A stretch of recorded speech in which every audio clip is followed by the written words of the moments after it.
Now अब circuit के अंदर रेजिस्टेंसेस दो तरीके से कनेक्ट हो सकते हैं.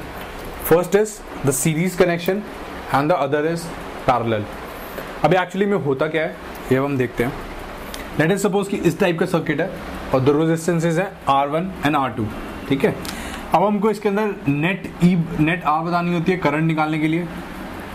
लेट अस सपोज कि नेट R ये है, this is R. Alright, now एक चीज आपको पता है कि अगर यहाँ पे करंट I था, इस बैटरी से निकला करंट I, ठीक है, तो इस रेजिस्टर के अंदर भी करंट I जाएगा और इस वाले के अंदर भी I जाएगा. ठीक है, अब इसके अक्रॉस जो पोटेंशियल है, this is let us suppose V1 and this is let us suppose V2. Alright, अब इस वाले सर्किट के अंदर क्या होगा, इसके अंदर भी I करंट ही रहेगा बिकॉज सर्किट तो सेम है. ये मैंने R नेट लिख दी. ठीक है, सो इसके अक्रॉस भी कितना जाएगा, I जाएगा.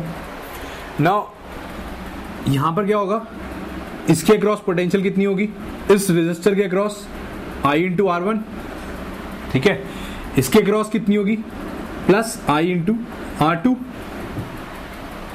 सो this is the net potential V1 plus V2.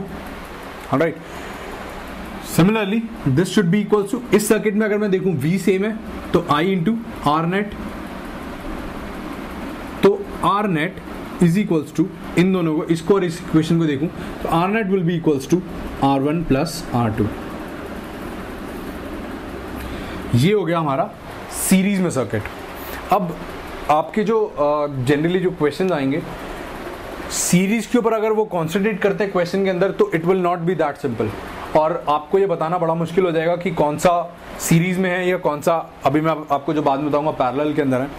तो एक चीज़ आप याद रखें, सीरीज के अंदर क्या होता है कि अगर एक रेजिस्टेंस है R1 और दूसरा रेजिस्टेंस है R2, तो उसमें क्या होता है कि इसके दो पॉइंट्स हो गए, एक ये पॉइंट और एक ये पॉइंट, एक इसके भी दो पॉइंट्स हो गए, इसके 3 पॉइंट और एक 4 पॉइंट.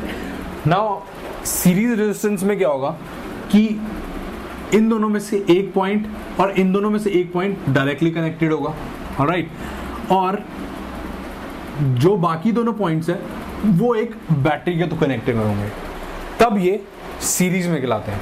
ठीक है, अगर हम बाकी चीजें छोड़ दें यहाँ पर, लेट अस सपोज कि अगर और भी रेजिस्टेंस होते हैं, अगर मैं उन चीजों को हटा दूं, सिर्फ बैटरी और इन दोनों रेजिस्टेंसेस को देखूं, ठीक है, तो मैं आराम से बता सकता हूं कि ये दोनों सीरीज में कनेक्टेड है या पैरेलल में कनेक्टेड है. ठीक है, यानी अगर इन दोनों में से एक पॉइंट, ये दोनों डायरेक्टली कनेक्टेड है, बाकी ये जो दोनों पॉइंट्स है ये थ्रू अब बैटरी कनेक्टेड है. ठीक है, बट पैरेलल के अंदर क्या होता है, पैरेलल के अंदर चारों आपस में कनेक्टेड होते हैं.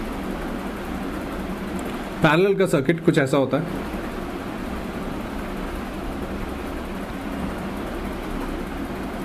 ये R1 है, ये R2 है. अब इस केस में क्या हुआ कि इसका एंड किया था 1 2 3 एंड लेट अस सपोज 4, तो यहाँ पे 2 और 4 कनेक्टेड है डायरेक्टली, यहाँ पे 1 और 3 डायरेक्टली कनेक्टेड है. ठीक है ना, तो इन दोनों कनेक्शंस के बीच में बैटरी नहीं आ रही. So this is parallel connection. ठीक है, अब सीरीज में हमने देखा R net is equal to R1 plus R2. अब पैरेलल में क्या होता है कि लेट अस सपोज कि ये V वोल्टेज है, तो क्या होगा कि ये जो लूप है ये वाला, लेट अस सपोज A, या फिर इसको मैं यहाँ पे लिखता हूँ A, इस पॉइंट को B, C एंड D. तो उस केस में क्या होता है, पैरेलल के केस में क्या होता है कि ये जो AB है, इसके क्रॉस पोटेंशियल कितना होगा, that will be equals to V and that will be equals to the potential between CD. ठीक है, यानी VCD is equals to VAB is equals to V. ठीक है, अब VCD के क्रॉस इन दोनों के बीच में कितना पोटेंशियल है, this is I into R1, ये I1 है, लेट अस सपोज कोई भी I है. ठीक है,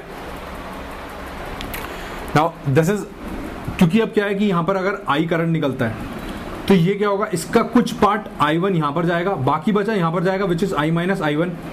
ठीक है, अब यहां पर क्या होगा, यहां पर I माइनस I1 है, यहां पे I1 है, तो नेट जितना निकलेगा दिस विल बी I. ठीक है। ये आपको मैं अभी किरचॉफ्स लॉ में बताऊंगा कि किस तरीके से जो करंट है वो वेरी करता है। अभी आप ये देखें कि पैरेलल के अंदर क्या होता है कि जब इस तरीके से कनेक्टेड होते हैं कि दोनों एंड इसके मिले हुए हों, ठीक है, तो नेट रेजिस्टेंस यहां पे क्या आएगी, this is equals to I2 into R2, this is equals to V, ठीक है। या फिर तो इससे क्या आता है, इससे नेट आपका आएगा, और यहां पर अगर मैं नेट एक रेजिस्टेंस, क्योंकि मेरे को नेट बतानी है, तो मैं एक और जो सर्किट होगा हमारा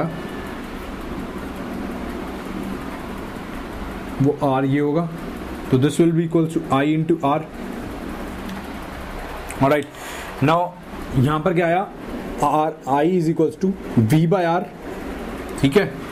I नाउ इनके अंदर जितना जा रहा है ये I, अगर I1 अगर मैं मान लूं, ये I2 मान लूं, so I will be equals to I1 plus I2, ठीक है ना।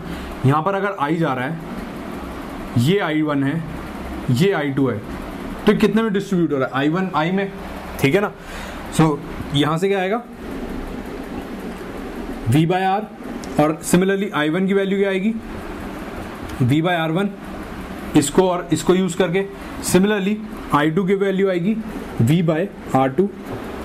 ये तीनों वैल्यूज मैं इस वाली इक्वेशन में डालता हूं। सो क्या आएगा, V by R is equals to V by R1 plus V by R2। Alright, so V से V कैंसिल हो जाएगा, तो पैरेलल के केस में R नेट कितना आएगा, 1 upon R net will be equals to 1 upon R1 plus 1 upon R2। ये दोनों फॉर्मूले आप याद रखेंगे, इनफैक्ट आपको याद भी होंगे, शायद आपने 9th एंड 10th में करा हो ये चैप्टर, तो आपको ये फॉर्मूले याद होने चाहिए। ऑलराइट।